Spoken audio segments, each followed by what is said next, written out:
Hello friends, UPSC दृष्टि vision IAS में आपका स्वागत है। फ्रेंड्स, आज 9th पिलर के अंतर्गत मैं एक नए विषय के बारे में बात करने जा रही हूँ, लेकिन यह नया विषय किसी भी मायने में कम महत्वपूर्ण विषय नहीं है, क्योंकि इसका संबंध सीधे सीधे आपके पढ़ने के तौर तरीके से है। यदि आप क्रमशः मेरे द्वारा बताए गए इन पिलर को सुनते आ रहे होंगे तो मैंने किसी पिलर के तहत एक बात कही थी फ्रेंड्स, और ये कि जो एनालिटिकल पावर है वो हवा में डेवलप नहीं होती।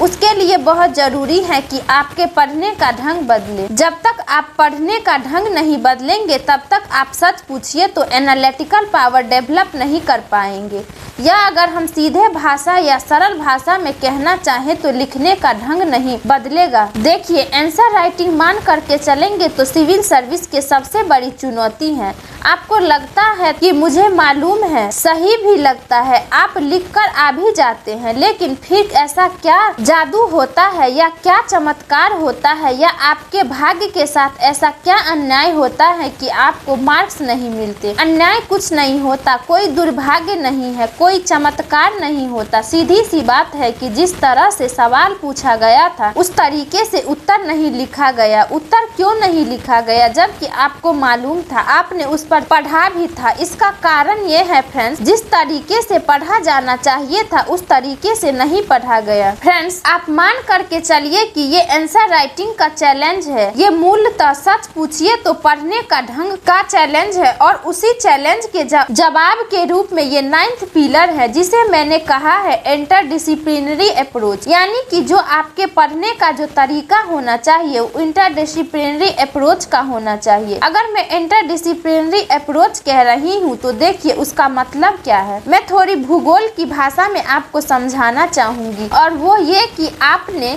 भूगोल में द्वीप सुना है, आइलैंड सुना है, अखबार में आपने मैप में देखा भी होगा। आइलैंड क्या है? आइलैंड समुद्र से निकला एक भूमि का एक टुकड़ा, एक छोटा सा हिस्सा है, 2-4 किलोमीटर का हो सकता है। एक जमीन का टुकड़ा जो समुद्र से निकलकर ऊपर उठ गया है, वो समुद्र में है, समुद्र का हिस्सा है। इसके बावजूद वो अलग है, क्योंकि वह जमीन है, पानी उसके चारों तरफ है। ये हमारा एक विषय होता है। हम इतिहास पढ़ते हैं, भूगोल पढ़ते हैं, फिजिक्स पढ़ते हैं, मैथ पढ़ते हैं, ये सब आइलैंड की तरह है। ये सब अपने आप में एक विषय है। दूसरा होता है समुद्र, महासागर। आप नक्शे पर महासागर को देखिए तो आपको एक इंटरेस्टिंग फैक्ट्स मिलेगा कि जितने भी ओशियन हैं सब एक दूसरे से जुड़े हुए हैं, इंटरकनेक्टेड हैं। नक्शे में हम इन्हें अलग अलग आइडेंटिफाई करते हैं कि ये इंडियन ओशियन है, ये पैसिफिक ओशियन है, ये अटलांटिक ओशियन है। हम इन्हें अलग अलग नाम से भी जानते हैं।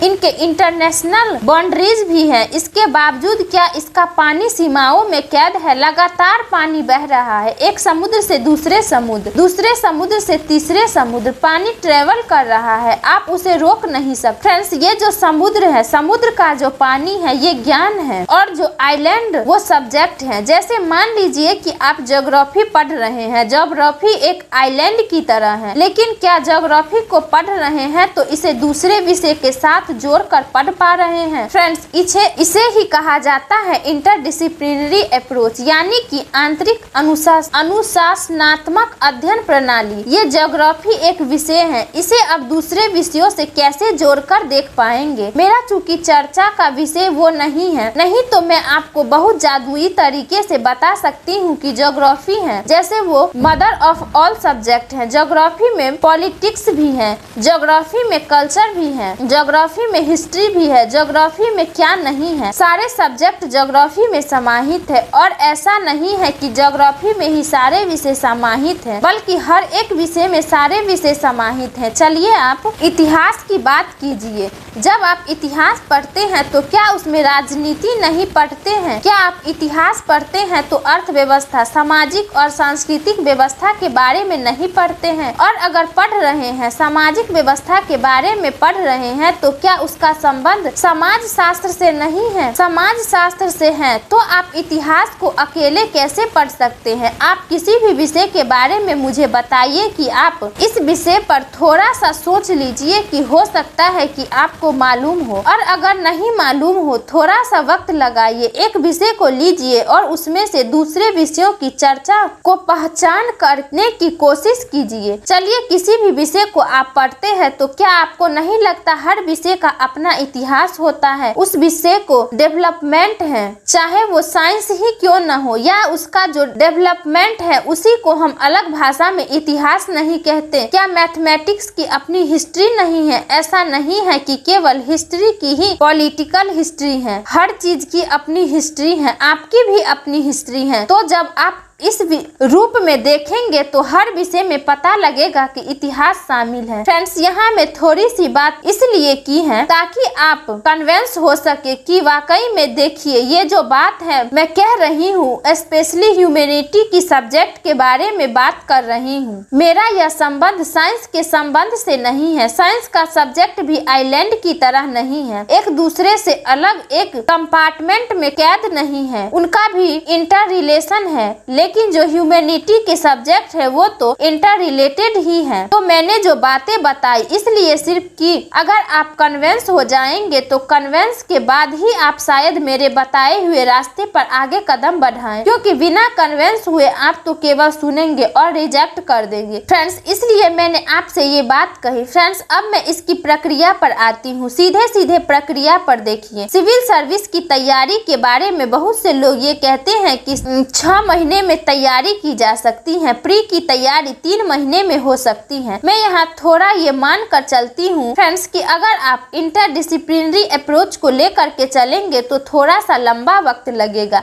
जब आपके पास वो लंबा वक्त है या नहीं है ये तो निर्णय आपको करना होगा। लंबा वक्त इसलिए लगेगा कि यदि आप एक विषय को पढ़ रहे हैं तो मेरा सजेशन ये है कि उसे थोड़ा धीमी रफ्तार से पढ़िए, और जब आप उस विषय को पढ़ रहे हैं तो उस विषय में ढूंढने की कोशिश कीजिए उसमें और दूसरा कौन सा विषय शामिल है। देखिए, फर्स्ट स्टेज पर नहीं होगा। फर्स्ट स्टेज का मतलब जब आप किसी विषय को पहली बार पढ़ रहे हैं तो ऐसा बिल्कुल नहीं होगा, बल्कि इसकी प्रक्रिया ये है कि आप एक बार सभी विषयों को पढ़ जाएं। सिविल सर्विस में जितने भी विषय हैं उसे एक बार उन सबको पढ़ जाएं, जैसा जितने भी विषय हैं नोवेल पढ़ते हैं उस तरह से पढ़ जाएं, और जब आप एक बार पढ़ जाएंगे तब उन विषयों से आपको परिचय हो जाएगा। ठीक है, उसकी जानकारी नहीं है, उसकी समझ भी विकसित नहीं हुई है, लेकिन एटलीस्ट इंट्रोडक्शन तो हो गया है, परिचय हो गया है। अब जब आप सेकेंड राउंड में आप किसी भी विषय को पढ़ेंगे तो आप देखेंगे कि दूसरे विषयों के साथ जो आपका परिचय हुआ है वो परिचय अब इंटरडिसिप्लिनरी अप्रोच में आपका काम आएगा। वो तथ्य आपको याद आएंगे, वो सूचनाएं आपको याद आएंगी, और फिर उन सूचनाओं और उन तथ्यों को आइडेंटिफाई करने की कोशिश कीजिए, पहचानने की कोशिश कीजिए, उन्हें जोड़ने की कोशिश कीजिए। फ्रेंड्स, एक जो बात कही जाती है बिटवीन द लाइन्स, यानी कि 2 लाइन के बीच जो खाली जगह है वहाँ सबसे ज्यादा लिखा हुआ है, बिना लिखे हुए भी वहाँ सबसे ज्यादा लिखा हुआ है, वो तो हमें दिखाई नहीं दे रहा है। इसका मतलब क्या होता है? वो आपके लिए छोड़ी गई है और वहाँ सच में लिखा गया है, बहुत ज्यादा लिखा गया है। तो यह जगह किसके लिए छोड़ी गई है? ये दूसरे विषयों के लिए छोड़ी गई है कि आप इस विषय को पढ़ते हुए दूसरे विषयों को इसमें शामिल करें, दूसरे विषयों के बारे में सोच,